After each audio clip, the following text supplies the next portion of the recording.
When you close your eyes and picture the mysteries and mythology of the American frontier, the image of a headless horseman more than likely never crosses the horizon, despite its prevalence and storytelling across the world. Yet, the legend of a headless horseman dates back to the Middle Ages of global history, saturating European folklore and oral traditions for centuries. In Ireland, it was the myth of the Dullahan, a dark man, or a horse-riding demonic fairy known to prop his own head under his arm and crack a whip made of human skeleton spine at his victims. In Scotland, it was the myth of a former soldier named Ewan, a decapitated horseman who lost his ability to rise to the rank of chieftain after losing his head in a battle on the Isle of Mull, haunting the region as an act of revenge. In America, it was the myth of the Headless Hessian of the Hollow, the ghost of a slain Hessian trooper during the Battle of the White Plains in October of 1776. This legend was then popularized by Washington Irving's 1819 short tale, The Legend of Sleepy Hollow, in which the Headless Horseman utilizes a jack-o'-lantern as a substitute head and weapon of choice, whilst haunting his victims, most notably that of Ichabod Crane. While the legend of Sleepy Hollow grabbed the attention of many across the Atlantic region of a young United States, it never quite chilled the spines of the folks who migrated west of the Mississippi River, at least enough to fill the minds of folks with the fear of a lurking headless horse rider. That is until 1850, when a couple of Texas Rangers returned to their families with the tales of a decapitated outlaw tormenting the barren regions of present-day South Texas, all thanks to a plan of vengeance gone sideways. This is a deeper dive into the folktale of El Muerto, the headless horseman of the Wild West still spotted along the dusty deserts for the last 170 years.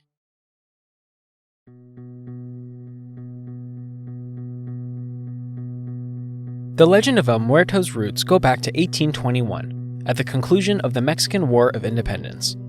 The conflict's resolution saw Spain relinquish North American land that is now present-day Mexico and parts of present-day Texas. The newly acquired lands of Mexico, however, did not bring in the population numbers the Mexican government had hoped for. Rather, the land remained unsettled as the land's first occupiers, mostly bands of Comanche Native Americans, pestered any pioneers that attempted to homestead after Mexico's independence. In an attempt to thwart the threat of the Comanche, Mexico offered free plots of land to United States settlers. The thought was that an influx of white homesteaders would dissuade the Comanche from further raids and make a newly founded Mexico a promising place to live. Unfortunately for Mexico, the experiment was quickly deemed a failure as the Comanche raids continued and the settlers' relative isolation was exposed. Coming to the aid of the settlers in both Mexico-claimed land and the U.S.-controlled swaths of present-day Texas was Stephen F. Austin, popularly referred to as the father of Texas across history. In 1823, Austin wanted to protect a recent homesteading party of about 600 to 700 families who had recently migrated to Mexican Texas. Thus, he hired a 10-man security force to watch over the settlers in the area, one of the earliest iterations of the now infamous Texas Rangers. 7 years later, tensions only continued to mount, this time between the Mexican and the United States government. In 1830, Mexican President Bustamante made it unlawful for citizens of the United States to immigrate to Mexico. The U.S. citizens who had already moved to their southern neighbors' territory were incensed, and thus the tensions between the United States and Mexico truly inflamed. In 1835, the Texas Rangers were officially adopted as law enforcement, and quickly grew to triple-digit numbers. By 1836, the Republic of Texas declared its independence from Mexico after the Texas Revolution, but Mexico wouldn't officially acknowledge it. Instead, the Rangers and people of Texas were left to fight against the surrounding indigenous tribes themselves, and the prowess of the organization continued. Violence was most prevalent between the Rio Grande and the Nueces River, once declared no man's land, as the Mexican government had ignored the United States' suggested border and vice versa. These international tensions eventually boiled over into the Mexican-American War after the annexation of Texas in 1846, and by 1848, the conflict ended without the two sides meeting an amicable conclusion. As a result, the Mexican folks still residing in South Texas were abandoned of support or volition, but had nowhere else to go other than staying put in the newly formed Lone Star State, stuck in the drudge of a region known for its crime and conflict. The now flourishing Rangers saw this as an opportunity to impose fear tactics across Texas, especially targeting the leftover Mexican population to the south. This included lynching Mexican thieves and delivering torturous punishment, even against petty criminals. Of these criminals was a horse rustler by the name of Vidal. Vidal was the pseudonym for a former Mexican commander named Lieutenant Vuavis. The lieutenant had been captured during the Siege of Bere in December of 1835 by a soldier by the name of Bate Berry. Berry was a notorious scalper in the West, and to avoid certain death, the lieutenant shared detailed Mexican military strategy to Berry as a trade-off for his release. Eventually, Berry let the lieutenant go, but the former prisoner of war couldn't return to his home country. Instead, he enacted a plan to distress the Americans from that day forth, changing his name to Vidal and hiring a team of thieves to rustle cattle and colts across Texas for the next decade plus. One evening in 1850, Vidal stalked a small settlement along the San Antonio River in the No Man's Land territory in South Texas. The Texas Rangers residing in the community had shipped up northbound to fight off a band of Comanche that had raided another smaller settlement, and the horse rustler knew it was prime time to strike gold. At the time, Vidal was operating under great risk. He already had a hefty bounty attached to his namesake, as well as the infamous wanted dead or alive tag plastered on billboards across the Lone Star State. Nevertheless, Vidal pressed on with his thievery. He and his small team of hired cronies rounded up 10 or more horses from various stables around the settlement. The plan was to nab them clean and quick, as they had planned on a rendezvous in Mexico just to the southwest, heading there after the heist. The next morning, a man by the name of Creed Taylor awoke to find a few of his horses missing from their corral. Unfortunately for Vidal and his band of thieves, these were no ordinary equines, and Creed Taylor was no ordinary man. Rather, the horse rustlers had stolen multiple Mustangs of the most treasured breeds in all of the West from one of the most notorious and skilled Texas Rangers in all of Texas, and a friend to Vidal's former captor and infamous scalper, Bate Berry. Creed Taylor was also a lifelong Texas resident, known for his exploits in the Texas Revolution at just 15 years old, and various accomplishments during the Mexican-American embattlements. In 1841, he joined the Texas Rangers as his days as a soldier were over, until 1864, when he enlisted in the Confederate Army during the U.S. Civil War. In between his fighting days, Creed served the Texas Rangers in all facets of the organization, most notably as a fighting strategist and tracker along the Mexican-American border. It just so happened that on this occasion in 1850, Creed had stayed behind on his West San Antonio ranch rather than joining his fellow Rangers on their Comanche attack up north. Despite living deep within no man's land by the headspring of the Nueces River, Creed didn't fear the bandits lurking in the shadows of the region, knowing he had the acumen to track down anyone who violated his property and protect his livestock. Thus, when Creed realized he had been hit, he wasted no time acquiring the help of a fellow Texas Ranger, another security stalwart by the name of William Alexander Anderson Bigfoot Wallace. Bigfoot Wallace, much like Creed Taylor, was a decorated war hero who fought alongside other soldiers during the Texas Revolution and Mexican-American Wars. He would later become somewhat of a folk hero himself, due to his impeccable tale-telling and grandiose, muscled stature, but not before joining the Rangers to fight against bandits and the Comanche tribes in the 1840s and the 1860s. It's why Creed entrusted the larger-than-life figure of South Texas lore. He knew he needed additional muscle if he was to track down the thieves who stole his precious Mustangs. The deadly duo, along with an additional hired ranch owner by the name of Flores, departed present-day Uvalde on horseback. Creed and Bigfoot Wallace were both highly experienced trackers from their time in the Army and as Rangers, and quickly picked up on the trail of Vidal and his henchmen. As Creed, Bigfoot Wallace, and Flores tiptoed through the violent, saturated wastelands of South Texas, Vidal and company took their time approaching the Mexico border, unaware that anyone would be following them as closely as the Ranger party was. A few days later, Creed and his 2 men arrived at an outlaw camp hidden away in the desert. The trio waited until dusk before moving in on the unsuspecting thieves and finally enacting their plot of revenge. It didn't take long for the 3 hunters to kill all of Vidal's henchmen, but they weren't satisfied with just another simple murder for the main horse rustler himself. Rather, they wanted to make a statement to all the other thieves who had happened upon the campsite covered with bloodshed. Thus, Creed instructed Bigfoot Wallace to aid him in Vidal's beheading. The 2 men severed the thief's head, placed it in a sombrero, and tied it to the saddle secured on his wild bronco, so that it would dangle like a Christmas tree ornament. Finally, the Rangers tied the still intact portion of Vidal's corpse to the horse so that it wouldn't fall free, hands roped to the pommel, before whipping the Mustang away from the camp. The wild colt rode into the midnight sky with its headless horseman still perched up like a living being, now a symbol of the treacherous violence committed by thieves and rangers alike in the Wild West. Seeing the act of vengeance completed, Creed, Bigfoot Wallace, and Flores returned to their ranches with all of their cattle and equines returned.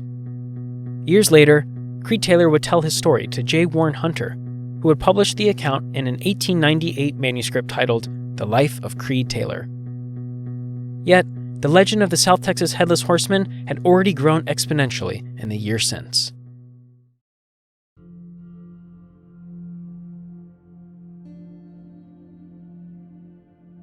In the days following Vidal's grisly murder and the departure of the responsible rangers, folks from across the region, both homesteaders and bandits alike, reportedly saw a wild Mustang galloping across the hillsides of Texas with the headless rider sitting atop the saddle.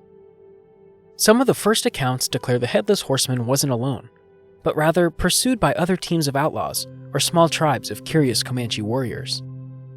One of the more far-fetched yet popular claims was that the ghost of Vidal was now in control of the corpse still riding his former chosen bronco, guiding the brave drifters who had followed him to a secret promised land filled with the gold and riches Vidal had acquired after years of rustling cattle and horses. Another haunting legend spoke of the Headless Horseman's terror across South Texas. Many believed a beheaded Vidal and his horse were possessed by the slain thief's disgruntled spirit, and that he had returned to the desert not to lead lucky bystanders to gold, but rather find the men who had tortured him up until his last breath as a form of vengeance. Because the demographics in the region at the time of Vidal's death were predominantly Hispanic, the Headless Horseman of Texas was immortalized as El Muerto, translated to the Dead One in English. In reality, the legend of El Muerto being chased across the open deserts of South Texas are a bit exaggerated. Most onlookers who were unlucky enough to see the sombrero-clad severed head bobbing along the side of the Mustang's gallop were too afraid to approach the phenomena. For the bandits and cowboys and Comanche riders who did get close enough to the Mustang, they figured whatever cargo the horse contained was too great a risk to allow for further passage across the territory, and often shot at the headless rider with either bullets and gunpowder or a barrage of arrowheads. Despite the retaliation, the wild bronco that carried its malign burden aboard the saddle never fell victim to the fearful onslaught, and continued to run free through the wilderness of no man's land. This is when the region once avoided for its outlaws and violence became avoided due to its bad luck and rumored misfortune. It was said that if one ventured through no man's land alone and spotted El Muerto, they would be subjected to evil doings and horrible luck for the rest of eternity. It actually started temporarily solving the high rates of vigilante justice and never-ending crime sprees, purely because of the gossip around the Lone Star State that a haunted boogeyman was let loose in the barren hillsides. After a couple weeks of nightmarish stories passing around the southern part of Texas, the Headless Horseman and his equine were wrangled and held captive by a small crew of ranchers. The farmhands spotted the rider near a watering hole, right next to the settlement south of Collins, Texas, which is now present-day Bend, Bolt, and Alice, Texas, respectively. They quickly realized the horse was exhausted and its companion was no longer alive, and decided to capture them both. When they pulled the headless corpse of Vidal down from the saddle, they found the now shriveled body littered with arrows from the Comanche and bullet holes from the cowboys. Nowhere on the corpse did they find treasures the legend had led them to believe would be there, nor was there anything ominous outside of the horrors of stumbling upon weeks-old remains, which wasn't even necessarily that strange of an occurrence in the Wild West.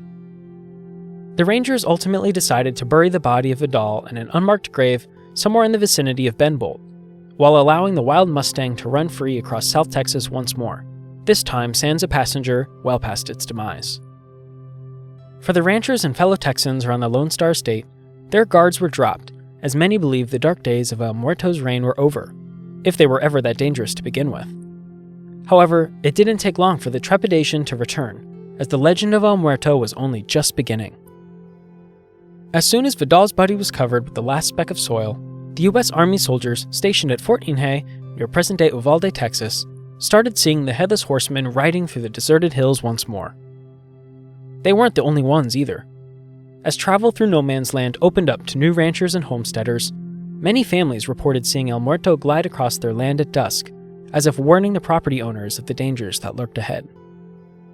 Sometimes, the folktale spooked potential ranchers from settling in the first place, packing up and departing South Texas as quickly as they had arrived. By 1898, the rest of the United States had heard of the legend of El Muerto through J. Warren Hunter's aforementioned manuscript, in which he sat down with Creed Taylor himself to tell of his life's craziest encounters during his misadventures in the Wild West's heyday. It's unknown how much of Creed's original tale was true, but the account certainly ran through the windmill of Western folktales and urban legends. It's said that the original story actually took place in 1848, in which Bigfoot Wallace and another Texas Ranger by the name of John McPeters were the only ones who trekked through the South Texas desert, chasing after the band of horse thieves. It's said that when they killed the posse, they used the ringleader as a beheading experiment to scare off other rustlers in the vicinity. Creed Taylor only appears as the narrator in this rendition, and wasn't the victim of any horse thefts himself. Those details would be added by J. Warren Hunter's son, J. Marvin Hunter, who rewrote the second edition that had been written by James T. DeShields. DeShields took his turn after Mayne Reid included a dramatized adaptation in her Western novel, The Headless Horseman. J. Marvin Hunter was the one who included Creed Taylor in the actual manhunt. He also decided Vidal's crimes should have a more personal connection with the tale at large, making his former military captors' colts the ones to be stolen, along with removing the character of John McPeters entirely.